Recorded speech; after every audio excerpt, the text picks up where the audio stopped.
नमस्कार, आप देख रहे हैं टीएनवी एकेडमी और मैं हूं आपकी होस्ट आकांक्षा मिश्रा। सोचिए आप एक सरकारी दफ्तर जाते हैं, एक छोटा सा काम जैसे सर्टिफिकेट बनवाना। आपको कहा जाता है कल आना। अगली बार जाते हैं, फाइल अभी तक आगे नहीं बढ़ी। तीसरी बार साहब छुट्टी पर हैं। ये कहानी सिर्फ आपकी नहीं है, ये हम सबकी रियलिटी है। लेकिन अब सवाल ये है, अगर इसी सिस्टम में आईएसओ लागू हो जाए तो क्या ये कल आना कल्चर खत्म हो सकता है?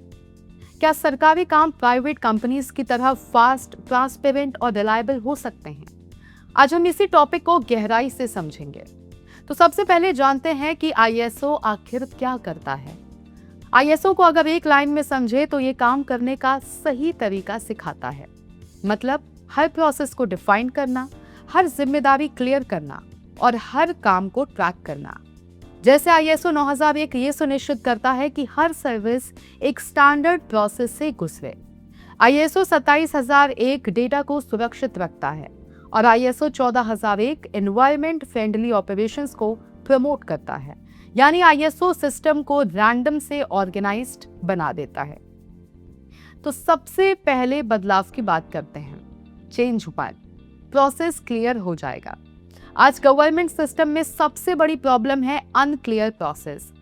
किस काम में कितना टाइम लगेगा, कौन रिस्पॉन्सिबल है, कौन अप्रूव करेगा, ये सब अक्सर क्लियर नहीं होता।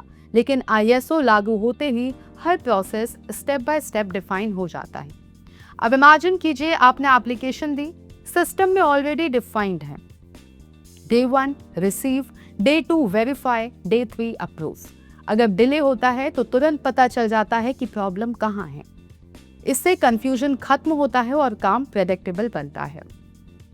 फिर बात करते हैं दूसरे बदलाव की, चेंज 2, स्पीड बढ़ेगी। आईएसओ इम्प्लीमेंटेशन का सबसे विजिबल इम्पैक्ट होता है स्पीड, क्योंकि जब प्रोसेस क्लियर होता है तो अननेसेसरी डिलेज खत्म हो जाते हैं। हर टास्क के लिए टाइमलाइन फिक्स होती है।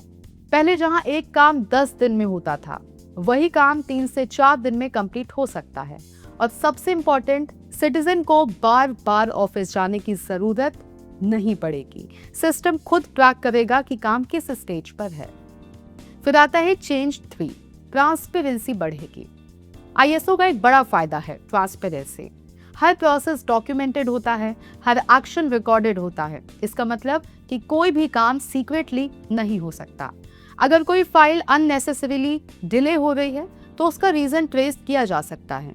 इससे अकाउंटेबिलिटी बढ़ती है और सिस्टम ज्यादा ट्रस्टवर्दी बनता है।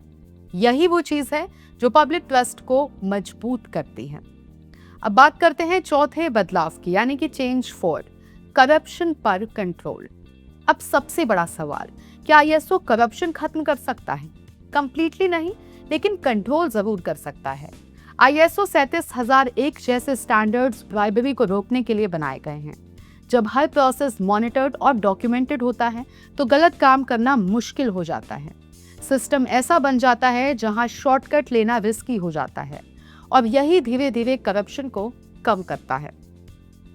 फिर आता है चेंज 5, डिजिटल गवर्नमेंट और डेटा सिक्योरिटी। आज गवर्नमेंट तेजी से डिजिटल हो रही है। Online portals, digital services, e governance, लेकिन इसके साथ डेटा सिक्योरिटी भी जरूरी है। आईएसओ 27001 ये सुनिश्चित करता है कि सिटीजन्स का डेटा सेफ रहे, कोई अनऑथराइज्ड एक्सेस ना हो, साइबर अटैक से प्रोटेक्शन मिले। इसका सीधा फायदा लोग कॉन्फिडेंटली ऑनलाइन सर्विसेज यूज कर पाएंगे। फिर आता है change 6, performance measurement. ISO system में हर डिपार्टमेंट की परफॉर्मेंस मेजर होती है। कितने केसेस टाइम पर कंप्लीट हुए, कितने डिले हुए, कहाँ प्रॉब्लम आई। इस डेटा के बेसिस पर इम्प्रूवमेंट्स किए जाते हैं। मतलब सिस्टम कंटिन्यूअसली बेटर होता रहता है। ये कॉन्सेप्ट प्राइवेट सेक्टर में कॉमन है, लेकिन गवर्नमेंट में अप्लाई होने पर गेम चेंजर भी बन सकता है। अब बात करते हैं चेंज 7 की, डिजास्टर मैनेजमेंट स्ट्रॉन्ग होगा। इमरजेंसी सिचुएशंस जैसे फ्लड, फायर या अर्थक्वेक में सबसे जरूरी होता है फास्ट रिस्पॉन्स। आईएसओ 22320 एजेंसीज को क्लियर फ्रेमवर्क देता है, कौन क्या करेगा, कैसे करेगा, किससे कोऑर्डिनेट करेगा। इससे केओस कम होता है और रिस्पॉन्स इफेक्टिव बनता है, जिससे लाइव्स बचती हैं। फिर बात करते हैं चेंज 8 की, यानी कि 8वां बदलाव, कॉस्ट सेविंग और सस्टेनेबिलिटी। आईएसओ सिर्फ एफिशिएंसी नहीं बढ़ाता बल्कि कॉस्ट भी बचाता है। जब रिसोर्सेज का सही इस्तेमाल होता है, डुप्लीकेशन खत्म होता है, तो अननेसेसरी खर्च कम हो जाता है। साथ ही आईएसओ 14001 एनवायरमेंट प्रोटेक्शन में मदद करता है, पॉल्यूशन कंट्रोल, वेस्ट मैनेजमेंट और एनर्जी सेविंग के थ्रू। मतलब गवर्नमेंट ज्यादा रिस्पॉन्सिबल और सस्टेनेबल बनती है। अब बात करते हैं चेंज 9 की, सिटीजन एक्सपीरियंस पूरी तरह बदल जाएगा। इन सभी चेंजेस का सबसे बड़ा इम्पैक्ट सिटीजन्स पर पड़ता है। अब इमेजिन कीजिए, आप ऑनलाइन अप्लाई करते हैं, आपको रियल टाइम स्टेटस मिलता है, काम टाइम पर कंप्लीट होता है और कोई अननेसेसरी विजिट नहीं करनी पड़ती।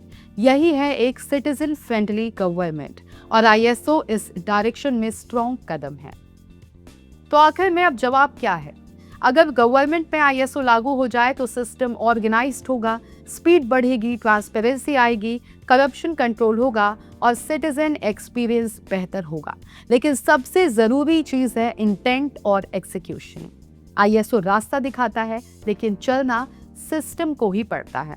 अगर आपको ये वीडियो यूजफुल लगा हो तो लाइक, शेयर और सब्सक्राइब जरूर करें और कमेंट करके बताइए आप किस सरकारी सर्विस में सबसे पहले इम्प्रूवमेंट देखना चाहते हैं।